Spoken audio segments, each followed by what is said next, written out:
Dumelang sanbonani, greetings and welcome back to another episode. This is episode 11, but our second one on this platform. Thank you for those who managed to migrate with me from my other platform up until here. I see who my true crime junkies were. Those who are new here and have never seen this face or have seen this face or like, oh, this face looks familiar. Yes, it is I. We have a platform where we do spirituality there.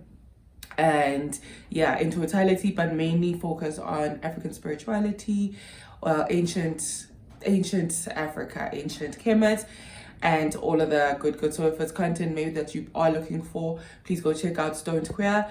It's a channel/podcast. Yeah, but our mics are never on actually, and yeah, now I do have a crisis with mics, but I hope I am audible.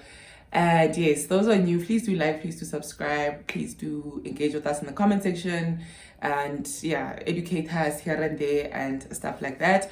But welcome back. Today's episode, we are speaking on the case of Maleshwane Radebe, who was a 36-year-old woman at her time of passing. A couple of disclaimers before I get into cases. Yeah, I just want a few little things. First, I hope you guys had a great time for Joburg Pride. Those who managed to get to Joburg Pride, yeah, was very dope. Was very dope seeing, yeah, expressions in all kinds of ways. You know, hole safe, hole love, hole high vibrational. But yeah, disclaimers. Number two, can we please remember in these cases what we do here? We did say like, this Gregorian October month, we're going to be focusing purely on the queer community, because on our space here we do like these under the radar cases or underreported cases or cases that are not even handled, you know, cases more okay, this is what happened and that's that. So for this October month, Gregorian October, yeah, we're purely doing that. But yeah, we do give light to such cases.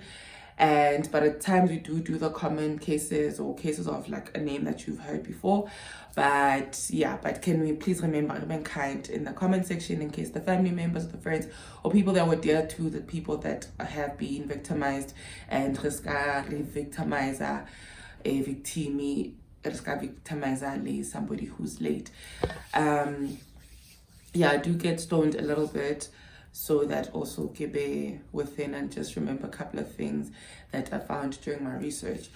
But yeah, we are stoners here, and yeah, we're doing, yeah, and we did explain, there's an intro episode where I explained the name, yeah, Stoned Queer, but my name is Stoned Queer, or Organic Hottie, or Stony, whatever it is that you want to call me, or those who know me in real life with my real name. But yeah, in today's case, for content warning, Alona, there's going to be mentioning of a knife again to end, yeah, as a weapon in this case. So if this is a bit triggery and it's hate crime filled as well, so if this is a bit triggery, yeah, maybe go check out what we do on that other space. All right, cool. Let us get into today's case. So today's case takes us all the way to Ratanda, a township in South Africa, in the east of Johannesburg. So Iko Israel. And the people by Ratanda, they consider Heidelberg as their town. So but they were choosing Heidelberg. So it is like on the south of Johannesburg, just like how Soweto is like the southwest of Johannesburg. So it is, yeah, designed in that same way. So it was a township that was established in 1955, where it was a combination of two words from the Sotho and the Nguni languages, Rata to mean to love and Tanda to love. So they combined that and made that. But these are one of the townships that were heavily under this unrest, the civil unrest that happened due to political and apartheid reasons. So yeah, a lot of violence, a lot of, with such things, I always feel like a cleanse, like a huge ass cleanse, you know, mara. Yeah, how interested, and I guess politics of the stomachs will always be number one, you know. Yeah, and yeah, it is rather unfortunate, but we speak about such on my other channel. But anyway, our victim here went by pronouns she and her, so we shall be referring to her as she and her. So Maleshwane, and in the as a woman, she identified as a woman. woman, loving woman. Maleshwane Radebe was born on the 25th of August in 1977. Not a lot is mentioned about her father, and I'm seeing like with a lot of cases that we speak about, actually let's leave all of that. So a father figure is not mentioned, but there is a mention of a grandmother in the picture. These are the people that were heavily affected by their passing, and they did have 3 nieces, and from the nieces, daughters. Yeah, so the nieces' children she considered as her daughters. So at her time of passing, she had a living girlfriend, lived in, townships are very interesting places. So there's places where, and so there is a lot of classism, like even like this whole LSM thing, like different types of LSM can exist in one township, kokasi A1, if we consider, so we talk of ili global gas, kokasi A1. And man, how unfortunate, it's really, really, really rather unfortunate. So where she lived, she had a living girlfriend, and they lived a shack where you can easily not even boots, you can kick the door down and you enter. I'm gonna show a picture of her place of residence. So as usual, they would go out on Fridays, maybe kiri after work or kiri ingi, but in the community that she lived in, it was well known she's a woman loving woman, identified as a butch lesbian. This is more masculine representing, we say that. And it's unfortunate we cannot afford to like society, because I think you think people in general, outside of sexuality or anything like that. You think people, but so anyway, back to the case. So on the 6th of December, they went out, and they'd always practice the safe things, go out in groups, don't go guy on your own, which is something that I almost wanted to do this weekend, going to Pride on my own, but it didn't happen that way, thank goodness. And but I want to practice my social independence, but also for me in queer spaces I feel quite safe, to be honest. Anyway, so they'd go out, do the regular garden groups. So they'd go out like as couples, say 4, so maybe 80, so you're packing numbers.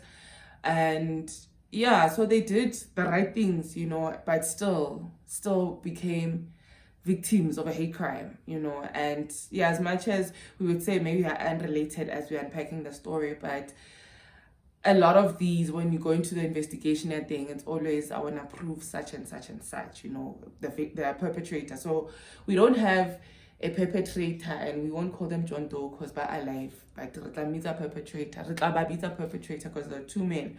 Anyway, so they went out 6th of December, and got home in the AMs, 3 a.m. 37, but my day doesn't begin until the sun rises. But 37th day was at December in 2013. If you remember, this is the time period where the late state president was also late and buried the following weekend, the exact same weekend. Anyway, the 7th, 3:30 a.m., which also freaked me out a bit because I'm those annoying spiritual people. So 3 a.m. 3 a.m. speaks a lot for me, and I'm like, these people chose such a highly spiritual, so highly time where it should be like a sacred whatever, and you chose that time to attack this couple. So Maleshwane was home with her partner, and 2 men basically kicked the door down. So like the latch is not make sure. Kick the door down. So there's no evidence known of any sexual assault. Ooh, did I say that word? I hope I'm not muted for this one. But for assault, so the girlfriend, fortunately, even though it's under such unfortunate circumstances, she was staked. So they used a knife on her face, her arms, but fortunately they managed to escape and they could tell the story. But unfortunately for Maleshwane, they lost their life go seeing AO. They lost their life go seeing AO. And in reflection, especially the activists that were covering this case here, we're seeing the disparities of, you know what, one, like as a black lesbian who already have or black and or lesbian gamo, and then two, now you're living in an area where now even your safety, like you don't have the privilege or the means to fulfill that need ya safety, you know, like you're literally hoping I don't become a victim of anything, you know. And whereas like how na le better income or better income bracket, income bracket again, yes, you can afford to live maybe in a gated place or a, you know, more safer area. And yeah, so these are like the things that are reported in these articles where it's like it's so scary, like you have already like two things against you as a human, and then add the third one now where you're living, at the fourth one. And what they noted is, why is it always the butch one that, like, especially in a case where assault would be mentioned, these men would be like going directly for the butch one, you know. Like I know, like even going out, so if like maybe there's more masculine presenting people, the men would wanna hit on those ones, you know, not by like fame or whatever, if you go by the gender and binary system and stuff like that. But anyway, lost their lives then, and the mom was quite torn. At this funeral, people were fainting. And, you know, for somebody who people describe how she would, like, if you're having the most horrible of days, she would make sure, you know what, like, it's either I'm telling jokes or I'm gonna do something, this person, abe okay, or abe grand, you know. And that was the kind of person that they were. They don't like, yeah, man, mood all low vibrational. They don't like mood all, and quite friendly to everybody, quite, you know, like when they're not there, like they feel Maleshwane Radebe, you know, and very opposed to violence as well. Yeah, I'm sorry. We after age 33, people need like 3 recovery days. Okay, 2 recovery days after partying.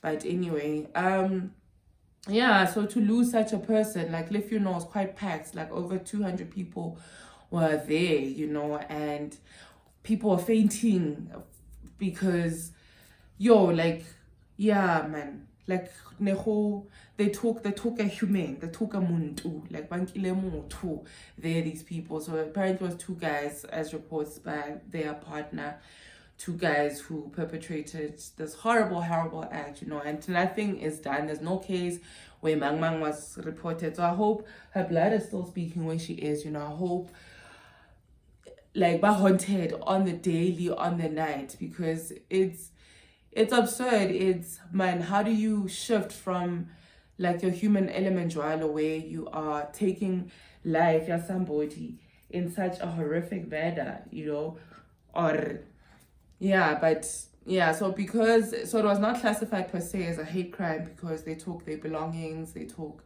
yeah, that assault, you know. And but like that's why when was this? I was sharing an update where there's a handbag shared on socials where there's, yeah, okay, by protector, so it's a brand. I don't know, I wanted to work for this company so bad in my life. So there's like a Durex pack, there's Courtly pack, there's an Okapi about it. So I'm like, I don't know how to use it. But I'm like, this is a queen who's taking care of herself, you know. And yeah, about matata in any way, you know, about motu in any way. And yeah, so like, do you guys know how to use a knife should need come to, you know? So those 2 girls, but Mami Lodi, but it's a one and showcase. I definitely know how to use this thing.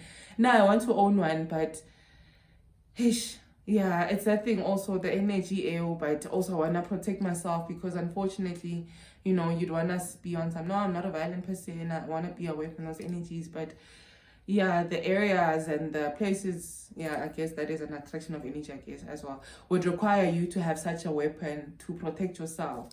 How unfortunately, man. But I hope, Queen, your blood is speaking, and you know what, getting justice for you eventually, you know.